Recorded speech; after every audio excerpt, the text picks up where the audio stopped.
Uh, Hello, everyone. Welcome, welcome. Thank you all for joining us this week for another installment of Ask Epic. We meet every week to discuss all things Epic. We want to provide new to Epic families and returning families a place to learn about all the opportunities we offer, which we offer a lot. We have a lot of great things in store for families this school year. And we're going to have an epic year, by the way. My name is Carla Smitherman, and I'm with the Epic Development Team. Hi, everybody. I'm Ashley, and I'm also from the Epic Development Team. So we're excited to be here with you today. We're going to be talking today about some more of our programs that we offer. We talked about this a little bit a few weeks ago, but just didn't have time to cover it all in one. So we're here with some more exciting ones today. Those of you that are just jumping on, if you have questions or even just some comments or thoughts, please drop them in the chat box on the right side of your screen, and we will get to those. I'm also going to go ahead and drop our Carla and I's department, the development team. We're going to drop our department email in the chat box as well. If you have a really specific question or you'd like somebody to reach out to you one-on-one, you can do that by reaching out to our email. That's right. Very good. Okay. So I already mentioned, we're talking about this is the second week of school, which is pretty exciting. Every week, again, we're giving 2 tips for success. 2 tips. So the first tip I want to talk about is to get help early if you need it. So I just want to tell all the students and family out there, I used to always say, don't wait to be great. So if you need a tutor and you're struggling in an area, reach out to your teacher. We have some amazing options with tutoring, right? So don't wait to be great is what I say. And number two, when you're in your curriculum, I thought this was a really good tip last year.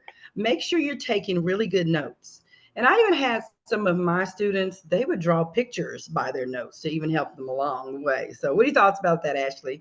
What do you Yeah, think? absolutely. I was going to say for the notes one, I know for myself, I've always been this way. If I'm in a meeting now or when I was a student, I have to take notes. I have to write it down. Oftentimes, like I keep a notebook here for work that I don't know that I really even that often go back and read my notes, but I have to write it down because it helps it stick in my brain. And I've done that since I was a kid. So I definitely think that's a great tip, Carla. Thank you.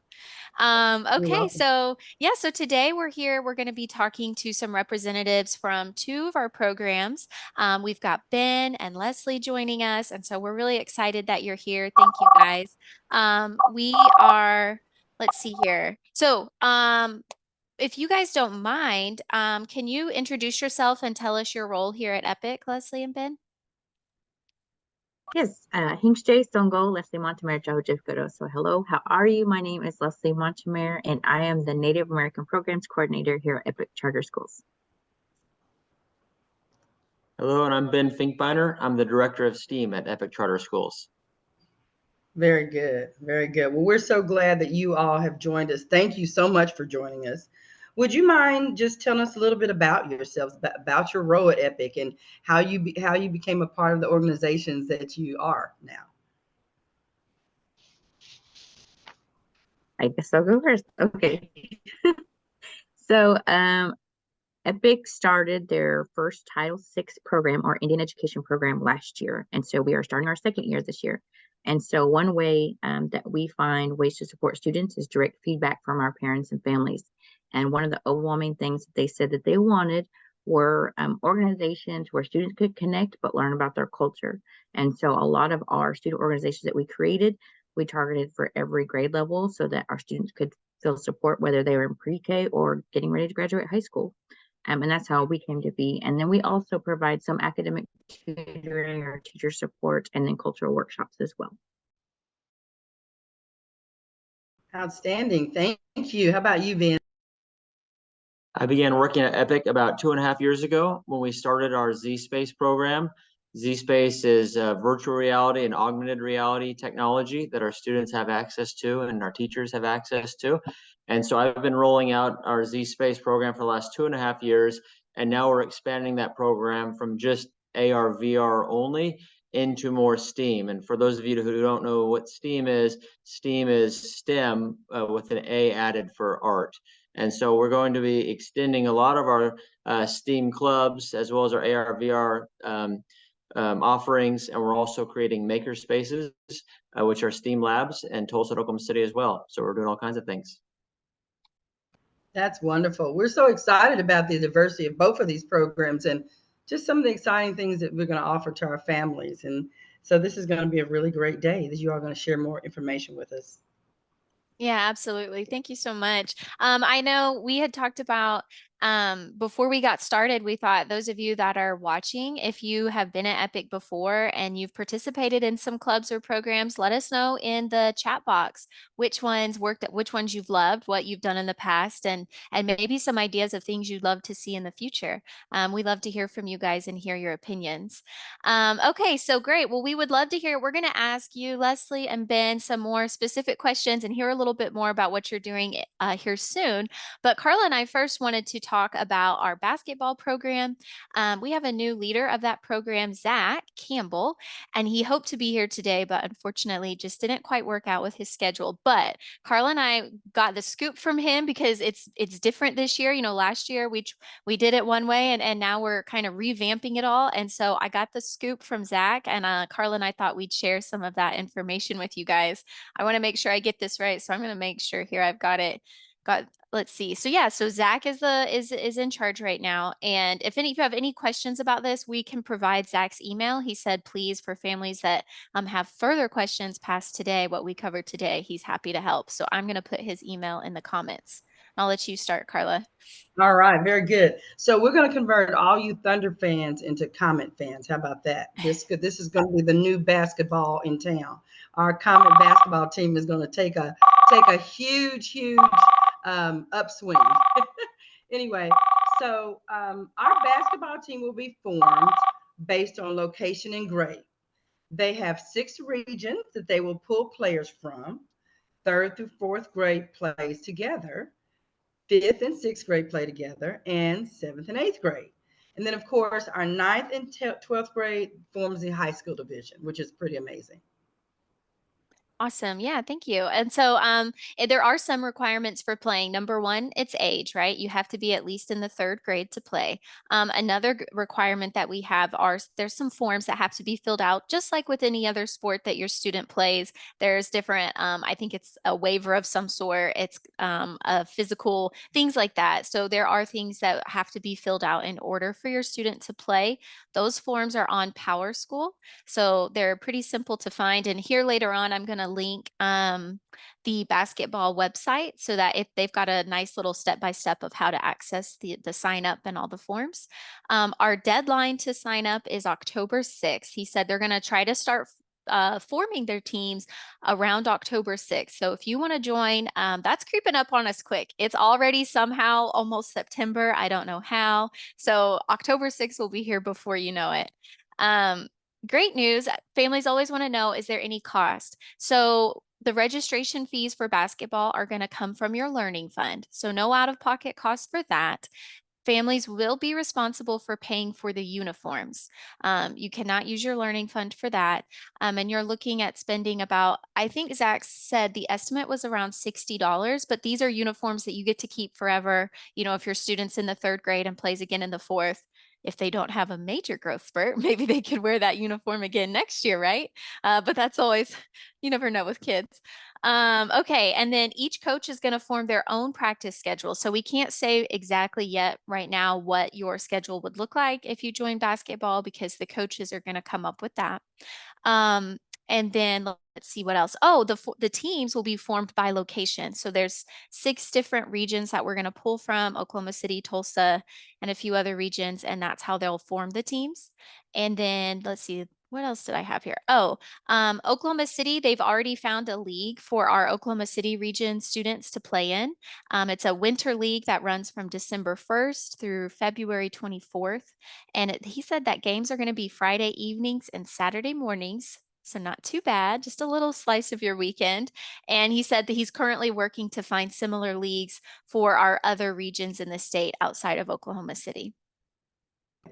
Very good. So, and I think they've already told us that volunteer coaches are needed. So, if anybody loves basketball, now's the time to come and show all your expertise.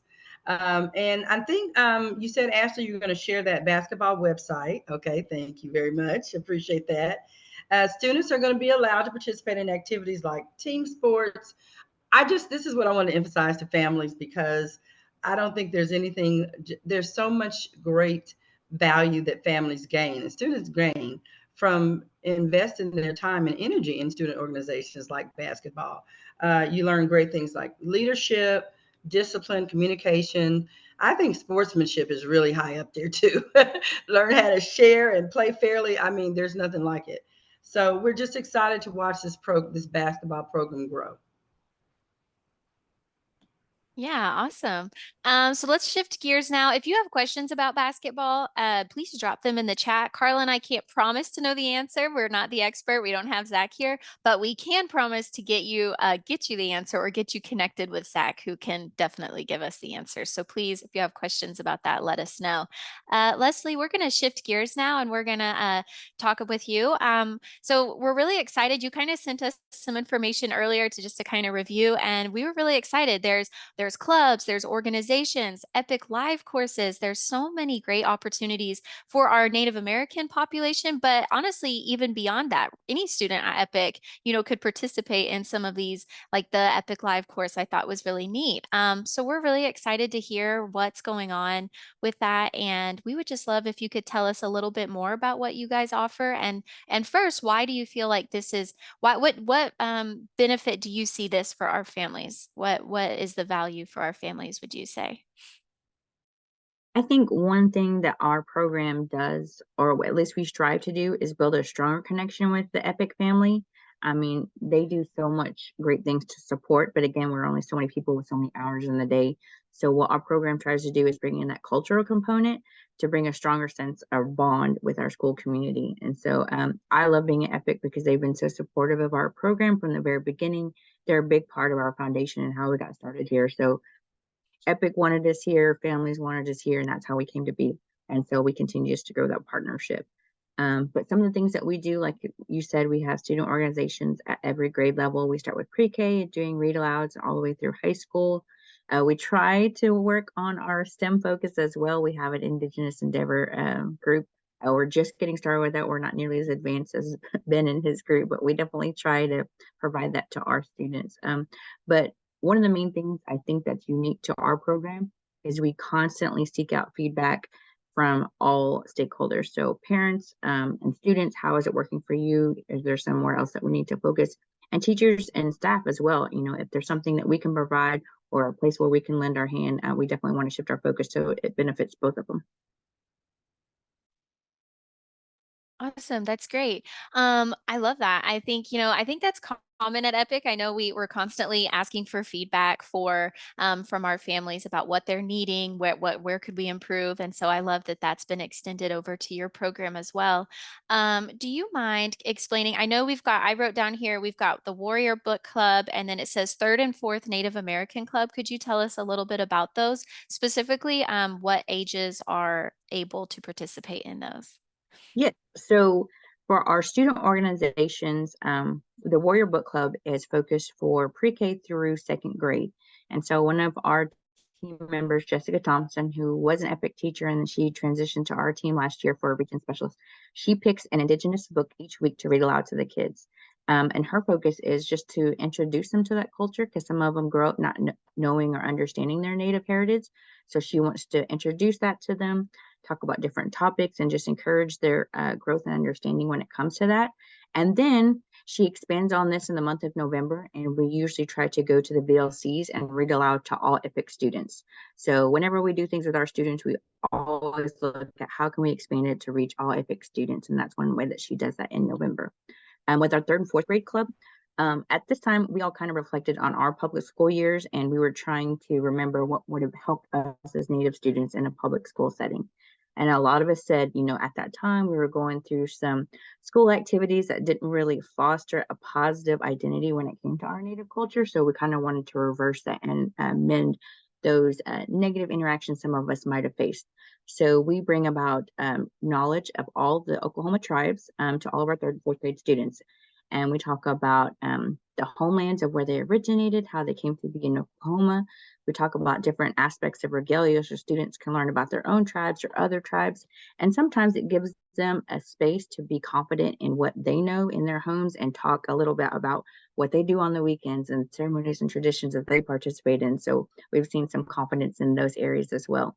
And how we expand this again to all EPIC students is again in November, we want to bring those demonstrations and that knowledge to all of EPIC students. We all live on Native land and we all want everybody to feel inclusive with our Native communities and to learn more about those tribes because our history is a part of Oklahoma history and the United States history as well. So we try to bring that knowledge to all students when we can. That That's sounds awesome. I see a question. I'm so excited to hear the rest of what Miss Leslie has to say. But we do have a question for Ben in the chat. So we'll get right back with you, Leslie. The question is, at what age does STEM start? And I think he just means STEAM. For Ben. Yes, we have STEAM clubs for K through 12. Most of our clubs are focused in the Tulsa and Oklahoma City areas at this time. There will be emails and other announcements coming, I think this week, if not early next week, on signing up for those clubs. We have 9 different STEAM clubs available for all different ages. Thank you, Ben. Okay, thank you. Thanks. Thanks for your question, Ronnie. Yeah, well, Leslie, just to kind of go back off of what you were saying, I wanted to say number one that I think it's great that you guys are including the young ones. So often we don't have it's hard to include the littles, right? Because they are much younger. But I love that you guys are. I think that's great. I know I have a friend that she's new to Epic and she's like, she's got a 1st grader and she's like, I want to get her in something. And I think that would be something because they are Native American. I think that she would love to do the book club. So I'm excited to tell her about that. So that's great. Okay. The next one I had on my list here was Indigenous Endeavor. Can you tell me more about that? Right. So we wanted to address STEM or STEAM, but we wanted to include our cultural aspects when it comes to that. So we have 2 metro specialists, one in Oklahoma City and one in Tulsa, that they're trying to create an in-person STEAM activity each month, but have a cultural tie to it. So one time they might do a nature walk in the parks in Oklahoma City and Tulsa, but also tie into traditional medicines or plants that were used by Native cultures to tie in the science and the technology and the engineering with our ancestral knowledge. So that's one way that they try to do that. We also have some national Indigenous science competitions that we have sponsors who are helping students who are far advanced than where we are at with our understanding and their research to get them to those competitions and support them if possible. So we try to go from the littles to the high school students as well with our organization, but it's very informal. Awesome. Thank you so much. That's great. Okay. And then the next thing I had written down was the Oklahoma Indian Bowl and the Oklahoma Indian Student Honor Society. Can you tell us about those? Yes, ma'am. So we partner with the Oklahoma Council for Indian Education with these 2 events. So the Oklahoma Indian Challenge Bowl is a way for Oklahoma public school students to test their own knowledge about Oklahoma tribes, language, traditions, and cultures. And so we're trying to get a middle school and high school team of students to participate in this. Last year, we had one group of middle school students and they were super eager to get in there and they tried their best at competition. And we were so proud of them and their motivation and encouragement. And so they led the way with Epic by being our first team. So we were super proud of them. So this year we're trying to expand on that. We know we have students all over the state, but the Oklahoma Indian Challenge Bowl this year will be at Seminole State College. So it's a little more centrally located. So if you have a Native student who is interested in participating, you can just make a connection with us and we'll get them started with virtual practice. And then they just have the 1-day competition. With the Oklahoma Indian Student Honor Society. So this was started about 1980s, and it's a way to recognize students' academic and cultural achievements while they show leadership throughout their high school years. So in order to qualify, a student has to have a 3.9 GPA, weighted or unweighted. They have to have academic achievement, such as leadership, community service, and then they also have to be involved culturally. So we understand that students may not live within their native community or maybe traveling throughout the state or whatever else. So if they aren't able to participate with their own community, we try to have either virtual experiences or in other regions so that they can participate culturally as well. But we do help students apply with this process by walking through the application with them, explaining some of the aspects that may be confusing to them, and again, extending those opportunities if they don't have them in their area to qualify. But last year we had 108 students who qualified for Oklahoma Indian Honor Society, and we were actually able to induct 42. Oh, wow, that's amazing. I did not know that. I didn't realize there was that many, 42. That's really great. Okay, the last two things I had on my list for you was about the Epic Live courses that you guys offer, and then I also had written down the Indian Education Parent Committee. Thank you. So last year we piloted a native language course with Creek and Seminole. We had an Epic employee who was actually certified to teach that language. And so we just offered it to a small group of students. He is offering it as a world language credit this year. Because he's just one person and we're starting to launch this through Schoology, we had to limit the class size, but we are looking to expand this to all Epic students in the years to come. So he is working very diligently with that. The other Epic course that is available to all students is a wellness course. So Ryan joined our team last year as a focus for social emotional support. And then he transitioned to our MPS team. So now he is able to offer this course to any students who might need social emotional support. I mean, this is just a drop-in as needed course. So it's not something a student has to attend every Tuesday and Thursday at the same time. It's open to high school students. It can be referred by teacher or principal. And we've seen a lot of growth with our at-risk students or when they face family challenges that are unexpected. He kind of helps them navigate with self-care strategies and ways to be aware of where they're at in their mental and work balance as well. So we love what he does, and we're glad that he's able to offer it to all Epic students this year. Oh yeah, that's great. That's got to be such a benefit. And that's good to know. I wasn't aware of that course. So that's something that's good for me and when I'm talking to other families. Okay, so I know that, okay, so let's see here. Oh, the Indian Education Parent Committee. Oh yes, our most Sorry, I important totally forgot. category. I did too.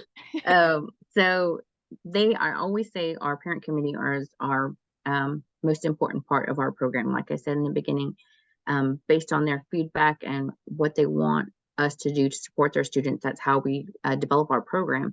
And so tomorrow is our first parent committee meeting. So if you are a parent or guardian of a Native student, please join our meeting. It is at 6:30 p.m. I was trying to think of where the link's at. We have a link in our newsletter, but if you need another link sent to you, just email Indian Education. I'll put the email in the chat. We would love for you to attend. We'll be electing our officers. And again, this is our most important part of the group, and they're how we got started with Epic administration and our parents. That's how they brought our program to be. And so we get feedback from them all the time. We listen to what they want to see, and that's how we create all of our programs. Oh, okay, awesome. So that's definitely something parents should think about or caregivers should think about getting involved in because they have a very strong voice that really kind of leads the way of where your program is going in the future. So that's great. I think I just have a question for you. You may have said for some of these, but for example, the book club or the Indigenous Endeavor, students that want to get involved in these, what do you recommend is their best way to get involved? What's the avenue? One way, or I guess the way that we get most students involved is through their teacher. Their teacher will reach out to us and say, I've got a second grader who would be interested or who wants to know more about the culture, wants to learn some things, and they're not exactly sure how to provide that. And so we've got a student organization for every grade level. Another way is we send out a newsletter to all of our Native parents and family members. So if there's not a link in there, again, just email Indian Education and we will get that link to you. Now, unfortunately, with some of our student organizations and classes, they're only available to students who are on our Title VI roster. And so those are students who have filled out a 506 form, who have provided tribal documentation. Teachers can recognize the Indian Education icon on PowerSchool dashboard.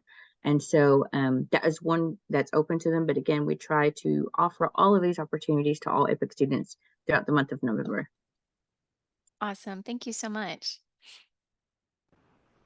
Very good. Very good. So those are really all outstanding activities and programs. I know our students of all backgrounds can benefit. And that was my question. How can people of other backgrounds participate in some of the programs that you offer? Is that an option for someone that's non-Native American? Yes, so because our program is housed under our multicultural program, all of our multicultural program organizations are open to all of EPIC students. So we have different groups that we meet with. And depending on the topics they discuss, sometimes they're open only to middle school and high school students, just because we want to be mindful of some of the conversations that go on, but are necessary for students to have. But any organization that you want to attend, just get with our multicultural program and we'll get you hooked up with the right group. And we're growing here. Very good. That is outstanding to hear. And Leslie, I was real impressed to see the amount of Native Americans that are members of EPIC. So that are students with EPIC and our families. So that's outstanding. And I'm glad to see some of the amazing programs that you're offering. So keep up the great work. I know it's a lot of hard work. But anyway, well, now we will pivot and move to talk with Ben, who works with our STEAM program. And I know that everybody knows STEM, science, technology, engineering, math. And of course, you mentioned earlier, Ben, how art is added in and now it's STEAM. So why don't you tell us a little bit more about the STEAM program? Of course, we know it means science, technology, engineering, art, and math. But tell us a little bit about the curriculum that EPIC offers now. Thank you very much. We are really just getting started. It's actually a brand new department that just formed a matter of months ago. And so we have big dreams. We started last year in a small way with our STEAM clubs, which I've mentioned already. And I can drop the signups in the chat during this time if you guys don't mind. But we started last year with 7 STEAM clubs, and they covered K through 12. Again, Oklahoma City and Tulsa area. This year, we've actually added an engineering club as well as a 3D print club. And so we're really excited about those offerings for our students.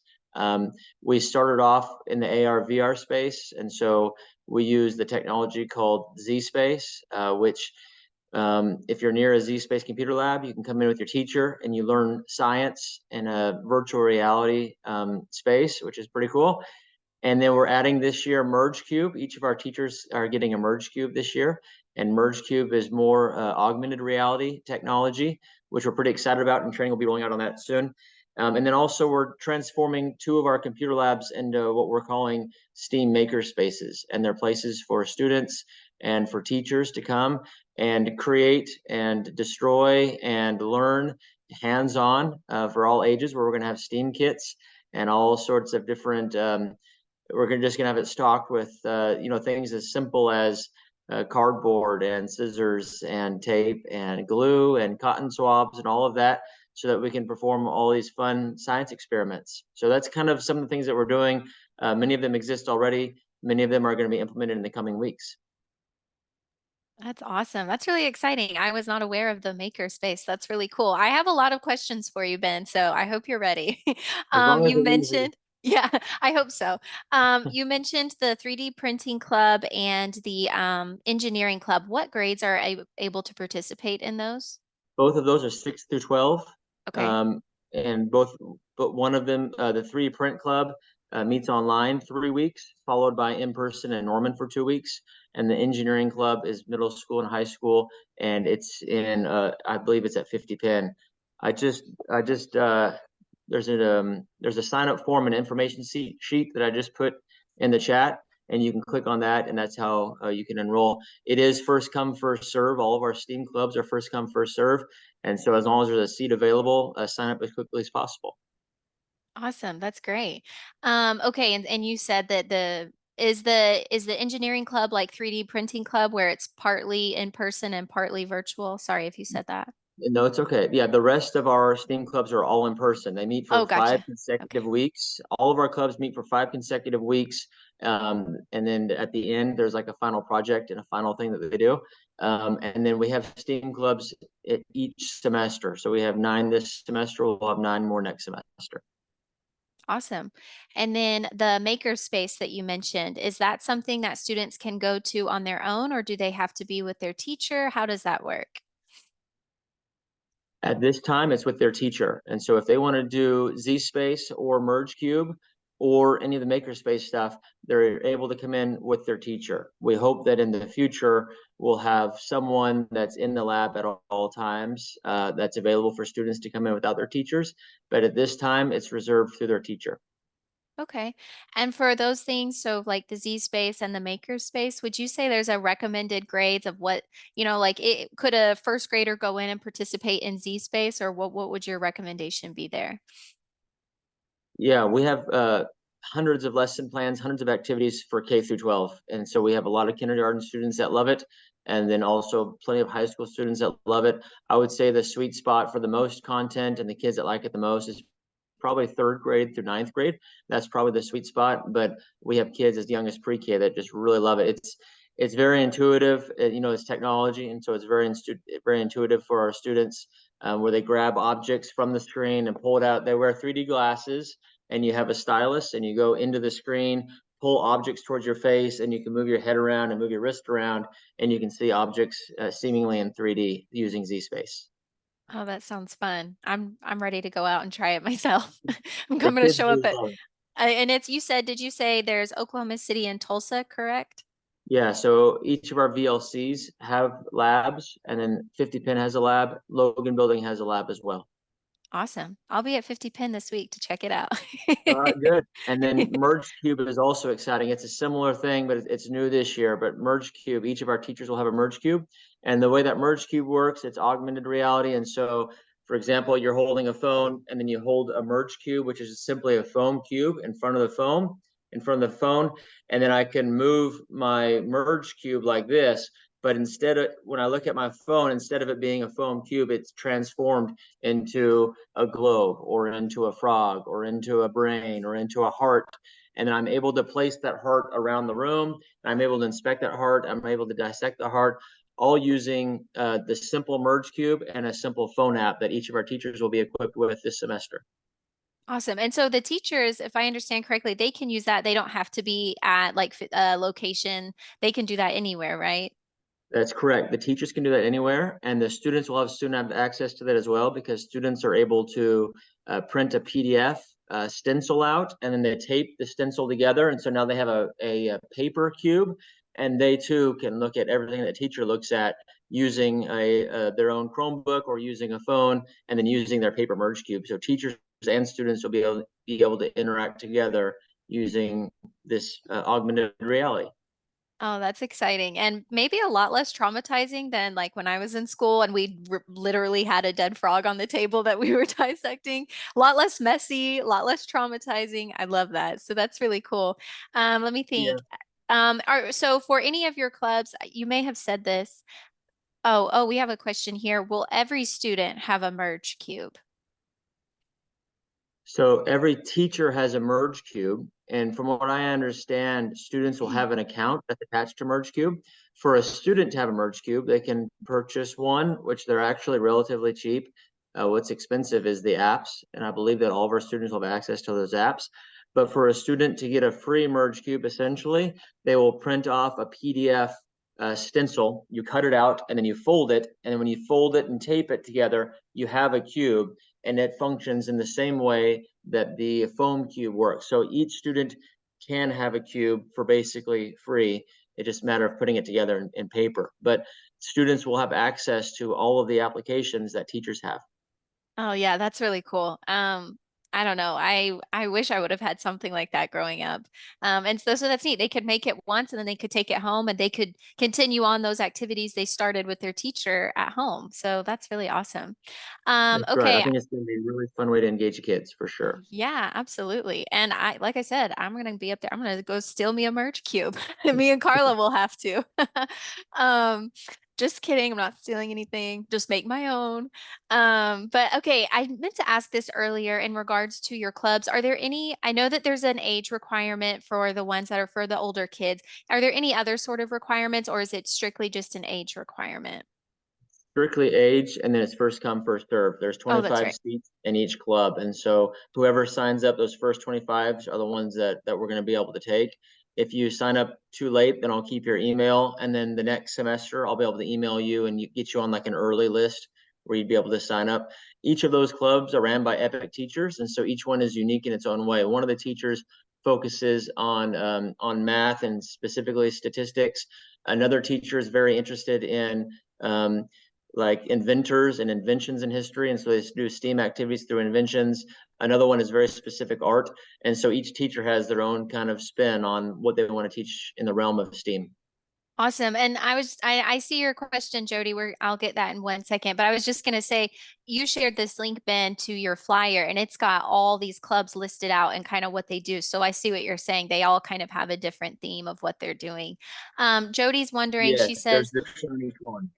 yeah, that's so cool. And so if you haven't, those of you watching, click on that link that Ben shared, because that's a really neat document. It's got all the information there, as long with like meeting locations and times. But Jody's wondering, what is the art portion of STEAM and what age does that start? So none of our STEAM clubs are specifically art. We do have AP art at our school. We do have art teachers at our school doing different things. As far as our STEAM clubs go, we don't have specifically an art club under our umbrella, but we will and be incorporating art in a lot that we do. And so if we're doing science or if we're doing music or if we're doing inventions, there's always ways of incorporating art into any STEAM activity, whether it's something as simple as designing a sign or designing wording that goes with it, or if it's something as like listening to music while we're doing a scientific experiment, but we're always able to incorporate art into everything that we're doing. Yeah, awesome. Thank you. And then also you guys are great because you have clubs that start as young as pre-K. So again, like what I said earlier to Leslie, it's so great because there's so many of our parents of littles that they want to get their little ones involved in different things, and it can be hard to find. So that's great that you're including the little ones. I bet that's a fun club to join. I'm sure the Yeah, mayhem it is is. really fun. It is a Um, lot of fun, and you've probably seen on that flyer that I sent out on the top left. It says "click here," I think, and that should be a live link to our registration. Perfect. Yes, thank you. I had not clicked that. Yes, I see that. Okay, awesome. Well, thank you so much. If you have any other questions for Ben or for Leslie, let's drop them in the comments before we leave. But thank you guys so much for being here. You guys I had so much know. great stuff. They did. And I was just going to say, just like with all the organizations, Ben, we know that STEAM really does, those programs develop students in so many ways, variety of ways to make them career ready, which is what we want, right? And even if you have a, pre-K or third grade on up, I mean, it doesn't matter. We're readying them for the world. And we know that these kind of programs really get them ready for all that they're going to be faced with in their future. So this is exciting. I'm really happy about it. So anyway, but thank you both so much for sharing so much great information with us today. We have some amazing opportunities with Epic, whether it's basketball or STEAM or our Native American programs. I believe that we are equipping our comments for a great Epic year. So I'm excited about this school year. How about you, Ashley? I don't know. I feel like enrolling in something. I will enroll today. I Yeah. don't know about Well, you, but yeah, can goodness. we fill out the forms to sign up for some of these things and just pretend we're students, just see I if we can know, sneak on in? please. They just all sound so wonderful. So it Yeah. sounds great. Yeah, But thank you again for absolutely. sharing with us today. We appreciate you all and all the hard work you're doing. Yeah, absolutely. So, yeah, and if you have any questions, if you didn't get, let's see, if you didn't get a chance to get your question answered, or maybe you're watching the replay, because we always have the recordings posted on our website. I'll talk about that in a second. But you can email, if you have a question, even for Leslie or Ben, you could email us. I just muted myself. My bad. I was trying to send our phone number and I muted myself. Anyway, you can email us at edt@epiccharterschools.org and say, hey, I have a question about STEAM, or I have a question about our Native American programs. And Carla and I are happy to send you on to Leslie or Ben and get that question answered. Or if you have a question about EPIC, something that is not relevant to what we talked about today, but is still important and you still need your question answered, reach out to us that way and we're happy to help. And so, or if you have just questions about enrolling, our team is in the thick of enrollment. There's people enrolling every day, and we're happy to help you. So if you have questions about that, give us a call. Our phone number's there, or send us an email, and we're happy to answer questions to help you make the best decision for your students. I said earlier that we post all the recordings of these webinars on our website. So I highly recommend you go back and watch any that you've missed. If you don't know where to find them, it's on our EPIC website. You click About, and then you click the FAQ page, and they're posted right there, and they're listed out by what the topic is. So you can pick and choose what's relevant to you. But I think that's a great place to start for those of you that are new to EPIC. Yes, and so next week is going to be an exciting week. Yeah, thank you all. Thank you for joining us today. But next week's going to be pretty exciting. We have college and career readiness that's going to join us next week. So again, I think she's already mentioned about enrolling, and I think we're just going to have a great third week coming up next week, because we're going to have the college and career readiness on webinar, and it's going to be exciting. So anyway, make sure you join us next week for Ask Epic. We don't want to miss Bye. you. Bye-bye. Have Bye, a good guys. day. Have a good day.